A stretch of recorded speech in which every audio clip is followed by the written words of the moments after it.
my daughter just on her own recorded a lecture in class and let me hear it. And it was her language arts teacher, same teacher with the same teacher who asked her about the pronouns.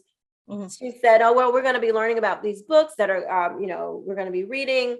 Some of them have some racial themes in them. Okay, nothing crazy there. But instead, when she started to take a deep dive, like into the books, she never approached it academically. She never approached it with literary curiosity or anything like this. She started asking the children, well, as an African-American child, how do you feel about, discrimination, or how are you discriminated against? And as an LGBTQ student, how do you feel about this? As an Asian student. So she started talking to them in their identity groups. And the class, it just turned into one big oppression Olympics, where the children were just competing for who was more oppressed. And I could not, I am so serious. It was really strange. And I was like, why? And she kept going, she kept pushing them. And why would she do this to the kids? It was not productive.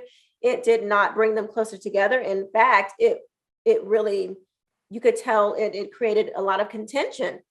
And so, that was very concerning for me. And I reached out to her again, didn't hear anything back. And then also in Duval County, we had a segregated assembly scheduled where the Black children would meet at 9:30 in the morning and the white children would meet at 10.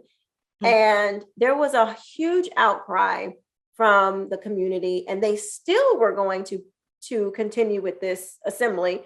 And then, the news cameras came and, it was just even more uproar about it. And then that's what finally made them shut it down. But this was a DEI, diversity, equity, and inclusion consultant that the public school had hired. And this was her bright idea for the children, to segregate our children. And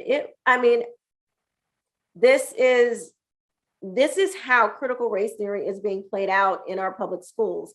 It's not like, and I say this, it's not like they have a critical race theory book. They're not telling them to open up,